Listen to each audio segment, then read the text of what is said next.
Hello नमस्कार मित्रों, so I am welcome back with very important biology MCQ practice question के साथ में। और these all are question very important for UPPCS, BO, RO, TET, super TET, जिस भी exam में साइंस एज अ बायो आती है, सभी एग्ज़ाम्स के लिए बहुत ही इंपॉर्टेंट ये सीरीज़ रहेगी।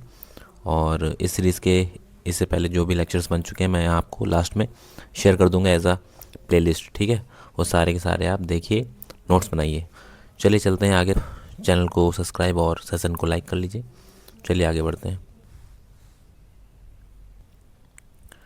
सो यार क्वेश्चन नंबर वन कह रहा है कि आखिर हड्डियां अंधेरे में चमकती क्यों हैं।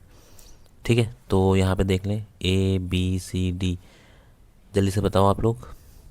आई होप आपने आंसर कर लिया होगा। चलिए मैं सही आंसर बताता हूँ। यहाँ पे आंसर है बी। जो हड्डियों के अंदर सफ़ेद फास्फोरस होता है, जब ये हवा के संपर्क में आता है तो हल्का हल्का जलता है। इसमें धीमा धीमा सा दहन होता है, इसकी वजह से ये चमकती हुई नज़र आती हैं। जैसा कि आपको पता है कि हड्डियाँ bones are made up of calcium. किससे बनती हैं? कैल्शियम से और फास्फोरस से मिलकर बनी होती हैं। तो फास्फोरस, इसमें सफ़ेद वाला फास्फोरस जब हवा के संपर्क में जलता है तो ये हल्की सी रोशनी क्रिएट करता है। आपको पता है कि वाइट फास्फोरस आज वेरी रिएक्टिव मेटल, और हवा के संपर्क से ये रिएक्ट करता है। ठीक है, क्लियर हो गया। आगे चलते हैं। क्वेश्चन नंबर 2 क्या कह रहा है? जन्म के बाद, जैसे ही जन्म हो जाता है, जन्म के बाद मनुष्य के किस ऊतक, ऊतक बोले तो टिश्यू, ठीक है, में कोशिका का विभाजन नहीं होता है। तो सबसे पहले ये समझते हैं। सबसे पहले देखो, ये समझो, सेल सबसे पहले क्या बनती है? सेल, कोशिका, सबसे छोटी इकाई। ठीक है, फिर कोशिकाएं मिलके क्या बनाती हैं? टिश्यू बनाती हैं, ऊतक बनाती हैं। फिर टिश्यू ऊतक जो मिलते हैं तब क्या बनता है? एक क्या बनता है? अंग, ऑर्गन बनता है। फिर ढेर सारे ऑर्गन मिलके क्या बनाते हैं? एक ऑर्गन सिस्टम बनाते हैं। और ऑर्गन सिस्टम मतलब अंगों का जो सिस्टम है वो मिलकर क्या बनाता है? पूरी ह्यूमन बॉडी बनाता है। तो ये सिस्टम आपको समझ में आ गया होगा। अब समझते हैं क्वेश्चन को। ये कौन सा ऊतक जो है जन्म के बाद जिसमें सेल डिवीज़न नहीं होता है, कोशिका का विभाजन नहीं होता है। मतलब एक बार अगर वो कोशिका मर गई तो उसको रीजनरेट नहीं किया जा सकता है। तो ऐसी कौन सी जो है कोशिका होती है, कौन सा टिश्यू है? वो है भैया न्यूरॉन, तंत्रिका। ठीक है, इसीलिए तंत्रिका तंत्र जो है वो क्या बनाता है? ह्यूमन ब्रेन को बनाता है। इसीलिए कहा था ब्रेन को सुरक्षित रखो। अगर ब्रेन में एक बार भी चोट लग गई तो फिर उसमें जो सेल्स होंगी वो डाई हो जाएंगी, और डाई हो जाएंगी तो फिर वो कभी भी रीजनरेट नहीं की जा सकती हैं, जिसको बोलते हैं न्यूरॉन्स। ठीक है, न्यूरॉन पूरी बॉडी की सबसे बड़ी कोशिका होती है। इसको भी याद रखो भैया, काफ़ी बार पूछा गया है। ठीक है, न्यूरॉन के बारे में भी हम लोग एक क्वेश्चन और देखेंगे लास्ट में, उसमें थोड़ा सा और डिटेल से बताऊंगा मैं। ठीक, तो ये इसकी खास बात है। इसलिए सर को हेलमेट से प्रोटेक्ट करके रखा जाता है ड्यूरिंग जो व्हीकल राइडिंग। ठीक है, सर में चोट नहीं लगनी चाहिए बस, क्योंकि सर बना होता है न्यूरॉन से, और न्यूरॉन में अगर एक बार डैमेज हो गया तो फिर इसको सही नहीं किया जा सकता है। का आंसर क्या हो जाएगा? न्यूरॉन तंत्रिका। चलिए देखते हैं क्वेश्चन नंबर 3। क्वेश्चन नंबर 3 क्या बोल रहा है? निम्नलिखित कथनों पर विचार कीजिए, इसमें से कौन सा कथन गलत है, ये बताना है आपको। तो पहला कथन पढ़ते हैं। पाचन तंत्र में भोजन की गति अनैच्छिक होती है। अनैच्छिक का मतलब अनकंट्रोल होती है, हमारे कंट्रोल में नहीं होती है। हाँ, तो बिल्कुल सही बात है। हम लोग बस गले तक ले जाते हैं खाना, खाना मुंह में डाला और गले से जैसे नीचे उतरता है फिर अनकंट्रोल, फिर वो अपने हिसाब से चलेगा, मौज मस्ती में जाता है। ठीक है, वो हमारे बस में नहीं होता है। तो ये बिल्कुल सही है। स्टेटमेंट बी क्या कह रहा है यहाँ पे? स्टेटमेंट बी कह रहा है कि हृदय स्पंदन, जो हमारा हार्ट बीट होती है, क्या हम उसको अपनी इच्छा से कर सकते हैं? नहीं भैया, ये नहीं हो सकता है। ठीक है, पहला वाला भी अनैच्छिक होता है, दूसरा वाला भी अनैच्छिक होता है। तो यहीं पे बी वाला ऑप्शन गलत हो जाएगा। ठीक है, सी वाला देख रहा है, मस्तिष्क का बायां भाग भाषा से संबंधित होता है, बिल्कुल सही है। मस्तिष्क का दायां भाग संगीत से संबंधित होता है, बिल्कुल सही है। सी भी सही, डी भी सही, ए भी सही। लेकिन जो बी है ये गलत है, क्योंकि हृदय की जो हार्ट बीट होती है वो हमारे बस में नहीं होती है। ठीक है, वो अपने हिसाब से चलेगी। तो यही वाला यहाँ पे गलत हो जाएगा। तो answer is B, answer is B, यही गलत है। Question number 4, it is a very important question. ये आपके एग्ज़ाम में 101% मिल सकता है। इसमें पूछा जा रहा है कि माइका एक नई टेक्नोलॉजी आई है, इसका उपयोग कहाँ किया जाता है। देखो, माइका की फुल फॉर्म क्या होती है? Minimal invasive cardiac surgery. ठीक है, कार्डिक का मतलब समझ रहे हो? कार्डिक, कार्डियोलॉजी, हृदय संबंधी रोग जो होती है उस विभाग को बोलते हैं कार्डियोलॉजी। तो जाहिर सी बात है ये हृदय संबंधित होगा, तो हृदय से संबंधित चीज़ें, घुटना, मस्तिष्क, ये सब कट हो जाएंगे। एंजियोप्लास्टी और बाईपास सर्जरी, ये दोनों हृदय में होती हैं। तो इसमें से माइका टेक्नोलॉजी किस में यूज़ होती है? ये होती है बाईपास सर्जरी में। ठीक है, आंसर इज बी। अब हम लोग समझते हैं एंजियोप्लास्टी और बाईपास सर्जरी में डिफरेंस क्या होता है। ये है आपका हृदय। ठीक है, हृदय की कोई भी धमनी, धमनी बोले तो आर्टरीज या कोई नस जो है ब्लॉक अगर हो गई, हल्की ब्लॉक हुई है, इसको चित्र समझते हैं। ठीक है, बाई फिगर। ये यहाँ पे आप देखो भाई, ये है हार्ट की आर्टरीज।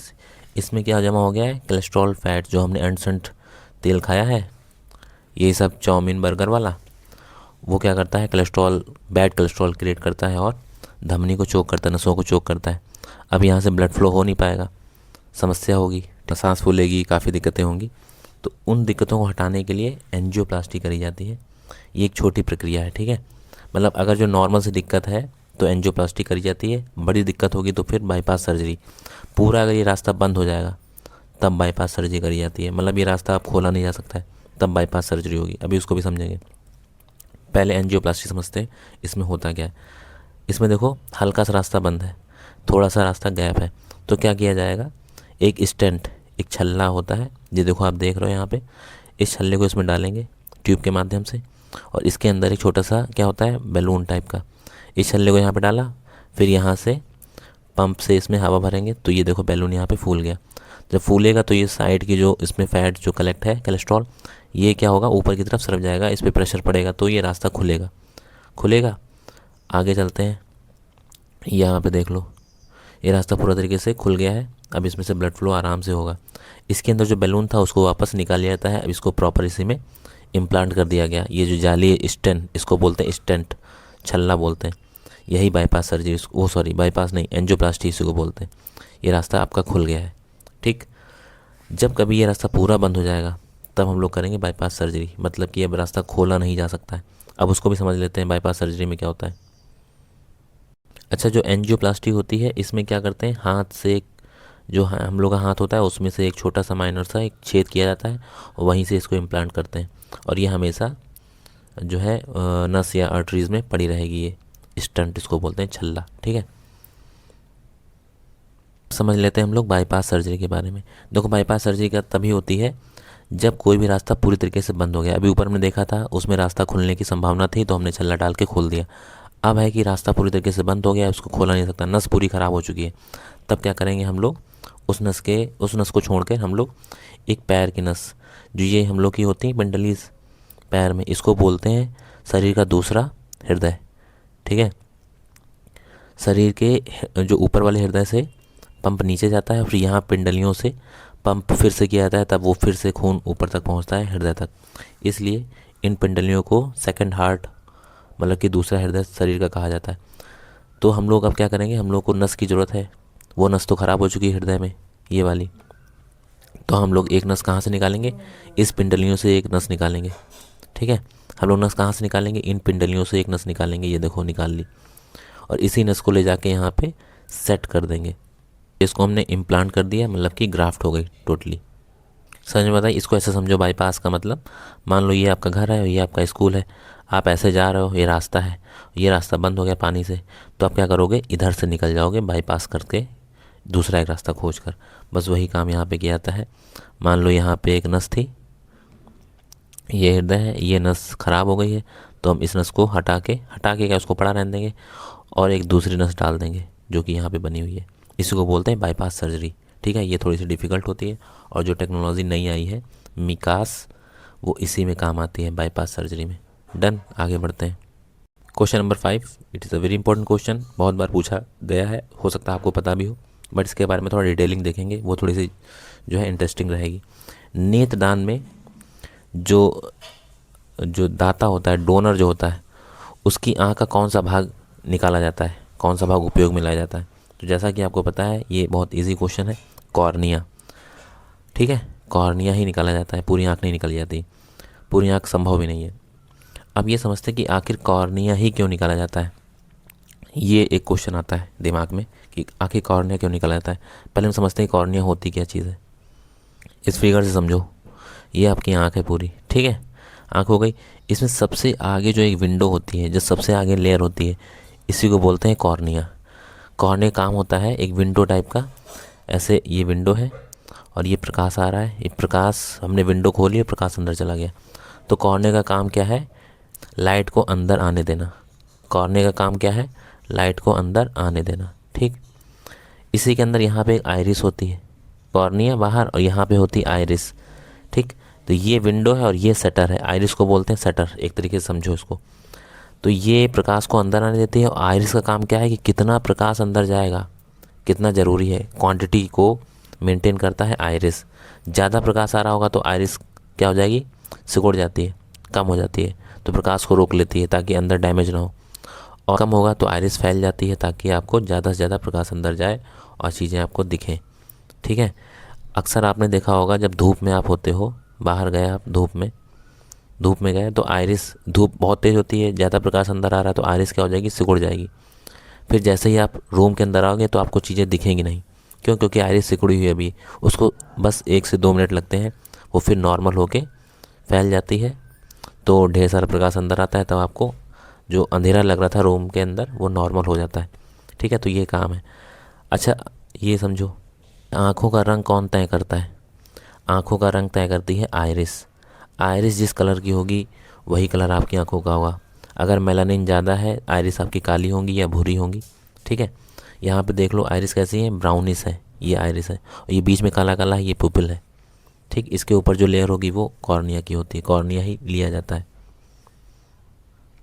देख लो, यहाँ पे देखो आप, आइरिस का कलर कैसा है? वहाँ पे ब्राउन था, यहाँ पे कैसा है? नीला है, मतलब इसमें मेलानिन की कमी है। ठीक है, तो ये आंखों का रंग कैसा हो गया? नीला। आइरिस अगर नीली है तो नीला, भूरी है तो भूरी आंखें होंगी, और काली आइरिस है तो काली आंखें होंगी। अब ये समझते हैं, एक क्वेश्चन रह गया हम लोगों का कि कॉर्निया ही क्यों लिया जाता है नेत्रदान में। इसकी पीछे की वजह क्या है? इसके पीछे की वजह ये है कि कॉर्निया में ब्लड वेसल्स नहीं होती हैं। कॉर्निया है, इसमें ब्लड वेसल्स नहीं होती हैं। ब्लड वेसल्स हों, अगर ब्लड वेसल्स नहीं होती हैं तो इसका ये है कि दूसरे की आँख की कॉर्निया दूसरे की आँख में लगाई जा सकती है। ठीक है, अगर ब्लड वेसल्स होती हैं तो फिर हमको क्या करना होता है? ब्लड जांच करनी पड़ती, मैच करना पड़ता ब्लड ग्रुप, ये सब चीज़ें होती, और वो सूट करे ना सूट करे तो बहुत जटिल हो जाता। इसमें ब्लड वेसल्स होते नहीं कॉर्निया में, इसलिए इसको निकाल के दूसरी आँख में लगा देता है। और और जो है, एक इंसान की जो नेत्रदान होती है उससे 2 जिंदगियाँ बनती हैं, क्योंकि एक इंसान के नेत्रदान का मतलब हुआ दोनों आंखों की कॉर्निया निकाली जाएगी, एक कॉर्निया दूसरे इंसान में, एक कॉर्निया दूसरे इंसान में, तो दोनों को फ़ायदा हो रहा है। ठीक है, तो आई होप आपको चीज़ें समझ में आ गई होंगी। नहीं समझ में तो एक बार फिर से रिपीट करिए वीडियोस को। यहाँ पे आ जाओ, क्वेश्चन नंबर 6। क्वेश्चन नंबर 6 क्या कह रहा है? क्वेश्चन नंबर 6 कह रहा है कि मनुष्य के शरीर का सबसे बड़ा हिस्सा कौन सा होता है? ठीक है, तो सबसे बड़ा हिस्सा होता है भैया त्वचा, स्किन। ठीक है, और सबसे बड़ा अंग कौन सा होता है? अंग पूछेगा तो हम लोग बताएंगे लीवर, यकृत सबसे बड़ा अंग होता है। और सबसे बड़ी ग्रंथि, सबसे बड़ी ग्लैंड कौन थी? वो भी लीवर होती है। ठीक है, तो इस क्वेश्चन का आंसर क्या हो जाएगा? त्वचा सबसे बड़ा हिस्सा यहाँ पूछा जा रहा है। त्वचा के 3 काइंड्स होते हैं, एक होता है एपिडर्मिस।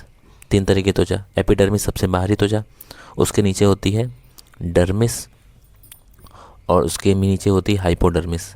जो हम लोग टैटू बनवाते हैं उसमें जो इंक आती है वो डर्मिस वाले पार्ट में आती है, मिडिल वाले पार्ट में, इसीलिए वो परमानेंट रुकी रहती है इंक, इसीलिए टैटूज जो है मिटते नहीं है, वो हमेशा बने रहते हैं। चीज़ें क्लियर? आगे चलते हैं।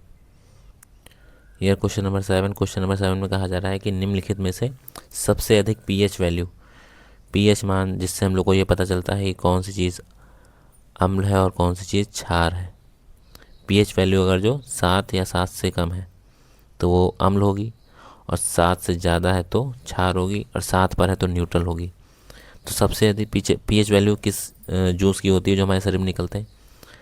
पढ़ते हैं यहाँ पे। पहला है गैस्ट्रिक जूस, जिसको जठर जूस बोलते हैं, bile juice, pancreatic juice, pancreatic juice का मतलब जो अग्नाशय से निकलती है पैनक्रियास से, बाइल जूस जो गाल ब्लैडर पित्ताशय से निकलती है। ठीक है, और चौथे नंबर पे क्या है? स्लाइवा, जो हमारी लार है, इसकी पीएच वैल्यू। तो यहाँ पे आंसर क्या होगा? सबसे पीएच वैल्यू ज़्यादा किसकी होती है? ये होती है पैनक्रियाटिक जूस की, जो अग्नाशय से निकलता है, पैनक्रियास से निकलता है पैनक्रियाटिक जूस। यहाँ पे हम लोग देख लेते हैं फटाफट। यहाँ पे एक्सप्लेनेशन में लिखा हुआ है पैनक्रियाटिक जूस की वैल्यू होती है, पीएच वैल्यू कितनी? 7.5 से 8.3। ठीक, सबसे ज़्यादा। फिर उसके दूसरे नंबर पे बाइल जूस की जो गॉल ब्लैडर से निकलता है। बाइल जूस एक्चुअली निकलता कहाँ से है, लीवर से निकलता है और गॉल ब्लैडर में स्टोर होता है। ठीक है, इसकी होती 7.7। फिर तीसरे नंबर पे क्या आ जाएगा, सलाइवा, जो हमारी लार होती है उसकी पीएच वैल्यू कितनी होती है, 6.5 से 7.5 तक। और फिर होता है सबसे लास्ट में सबसे कम पीएच वैल्यू का मतलब हुआ एसिडिक इन नेचर। ठीक है, अम्ल ज़्यादा होगा इसमें, ये होता है गैस्ट्रिक जूस। ठीक, तो इनको याद रखिएगा। ये कभी कभार ऑर्डर में ही पूछ सकते हैं कि सबसे ज़्यादा किसकी, उससे कम फिर सबसे कम पीएच वैल्यू।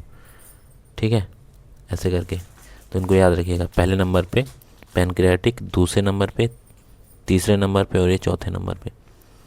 ठीक है, decreasing order of pH value.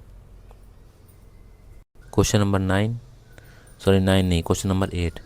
Question number 8 में क्या कहा जा रहा है, मानव शरीर में निम्नलिखित में से किसका पाचन नहीं हो पाता है, मतलब मानव शरीर किस चीज़ को डाइजेस्ट नहीं कर पाता है। तो ये सेलुलोज को डाइजेस्ट नहीं कर पाता है।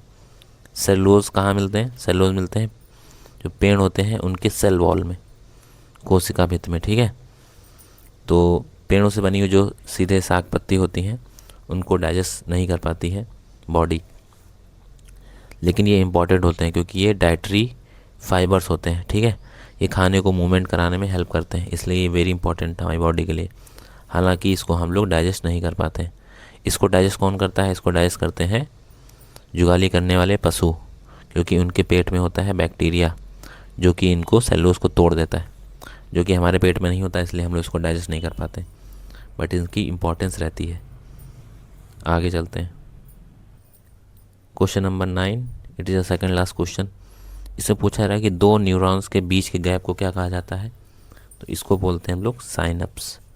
ठीक है, ये क्वेश्चन पूछा जा चुका है। दो न्यूरॉन्स के बीच के गैप को हम लोग क्या बोलते हैं, साइनप्स। हम लोग समझते हैं न्यूरॉन के बारे में, थोड़ा सा उसका स्ट्रक्चर देखेंगे। ये यहाँ पे आप देख सकते हो, ये है इमेज न्यूरॉन की पूरी। ठीक है, इस न्यूरॉन का ये हेड होता है, इसमें जो ये पेड़ निकले हुए ब्रांचेस, इनको हम लोग बोलते हैं डेंड्राइट्स, जो कि ऑप्शन में भी था। तो ये जो ब्रांच निकली हैं इन्हीं को हम लोग क्या बोलते हैं, डेंड्राइट्स। ठीक, ये क्या करती हैं, मैसेज को रिसीव करती हैं ये। ठीक, न्यूरॉन का काम क्या होता है, शरीर में मैसेज को इधर से उधर ले जाना। ठीक है, अगर आपको मच्छर ने काटा तो मैसेज कौन लेके जा रहा है दिमाग तक कि मच्छर काट रहा है, हाथ पटको, मच्छर को मारो, मच्छर को भगाओ। तो ये काम करते हैं न्यूरॉन्स। ठीक है, तो मैसेज को कैरी फॉरवर्ड कौन करता है, डेंड्राइट्स, ये जो ब्रांचेस हैं। ठीक, इसको समझ लो। फिर इसकी जो यहाँ से पूंछ निकल रही है, ये जो पूंछ निकल रही है, इस पूंछ को बोलते हैं एक्सॉन। हम लोग क्या बोलते हैं, एक्सॉन, जो भी ऑप्शन में था ये भी समझ जाओ। ठीक है, आगे चलते हैं। आगे देखते हैं, यहाँ पे मैसेज एक्सॉन से होता हुआ यहाँ आता है और इधर से निकल जाता है। ठीक है, इधर से निकलेगा, फिर दूसरा यहाँ पे आपका न्यूरॉन्स होगा, वो रिसीव करेगा यहाँ पे डेंड्राइट्स, और फिर ऐसे करके फिर एक्सॉन, फिर यहाँ पे पूंछ। ठीक, तो ऐसे करके यहाँ पे जो गैप बन रहा है, ये एक आपका न्यूरॉन हो गया, एक ये न्यूरॉन हो गया, इसके बीच में जो गैप है, इसी गैप को क्या बोलते हैं, साइनप्स। क्या बोलते हैं, एक न्यूरॉन ये, एक न्यूरॉन ये, इसके बीच में जो गैप है इसको बोलते हैं साइनप्स। ठीक है, तो यहाँ से ऐसे ही इधर से मैसेज आया, फिर इसमें ट्रांसफ़र हुआ, फिर ऐसे करके दूसरे तीसरे ऐसे करके। ठीक है, और ढेर सारे न्यूरॉन्स होते हैं अरबों में।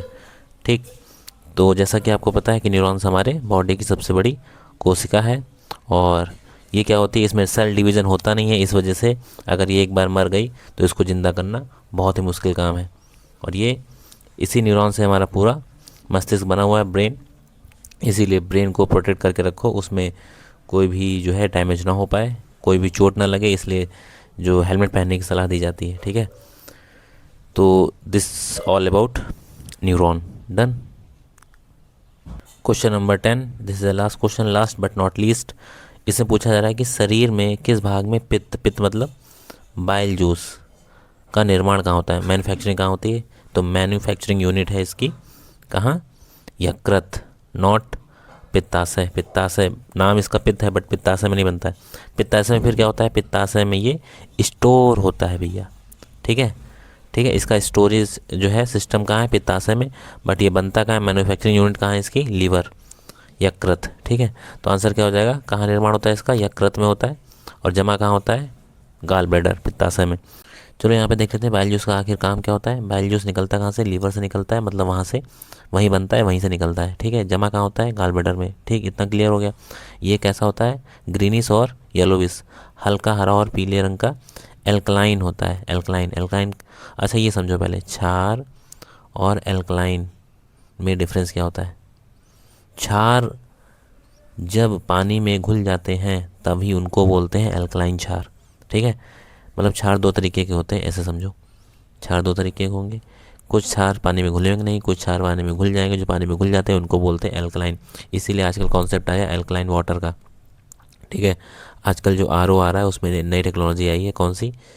एक आई है यूवी रेस से बचाएगा पानी को, एक ये टेक्नोलॉजी होगी। दूसरी टेक्नोलॉजी होती है एल्कलाइन वाटर की। ठीक है, आपके वाटर को एल्कलाइन बनाएगा। क्यों एल्कलाइन वाटर की ज़रूरत क्या है आजकल भैया? कि आजकल हम अनसन ज़्यादा खाने लगे ना, चाउमीन पिज्ज़ा बर्गर ये सब खाते हैं। इसमें बहुत तीखा होता है और ये सब एसिडिक अम्ल पड़ता है ना, तो ये जाके एसिडिटी क्रिएट करता है ज़्यादा खाओगे तो उसी एसिडिटी को बैलेंस करने के लिए एल्कलाइन वाटर, मतलब क्षारीय पानी जब पेट में जाएगा तो थोड़ा सा रिलैक्स होगा। इसलिए ये कॉन्सेप्ट आजकल ज़्यादा चल रहा है। तो आपको समझ में आ गई एल्कलाइन क्या होता है? ऐसे क्षार जो पानी में घुल जाते हैं उनको बोलते हैं एल्कलाइन क्षार। तो ये पित्ताशय जो है, पित्त रस जो है बाइल जूस, ये क्या है? ये एल्कलाइन इन नेचर होता है, मतलब पानी में घुल जाता है। और इसका काम क्या होता है? इसका काम होता है आपका जो दो काम होते हैं, एक फैट को डाइजेस्ट कराना और दूसरा काम होता है विटामिन्स को एब्जॉर्ब करना। ये दोनों काम वेरी इंपॉर्टेंट। अगर जो बाइल जूस नहीं निकलेगा, फैट डाइजेस्ट नहीं होगा तो फैट बढ़ेगा तो बीमारी घेरेंगी आपको। इसलिए बाइल जूस को फिट रखिए, अच्छा खाना खाइए और स्वस्थ रहिए थोड़ी एक्सरसाइज करके।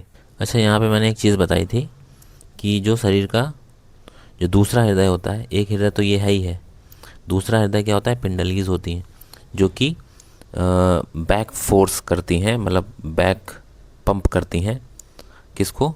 खून को, ताकि वो वापस हृदय तक पहुँचे। तो ये होती हैं पिंडलियाँ। ठीक है, सेकंड हार्ट। इनको फिट कैसे रखा जाता है? इसके लिए क्या करना होता है?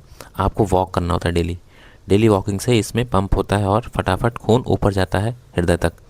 ठीक है, तो इनको भी फिट रखना बहुत ज़रूरी, इनका मसाज करना थोड़ा ज़रूरी होता है। ठीक है, ऐसे मसाज करिए इनकी। ठीक है, तो overall this session is completed. और जो इम्पोर्टेंट प्लेलिस्ट है वो मैं आपको यहाँ पे शेयर कर रहा हूँ, उसको कंटिन्यू आप करिए। धन्यवाद, जय हिंद।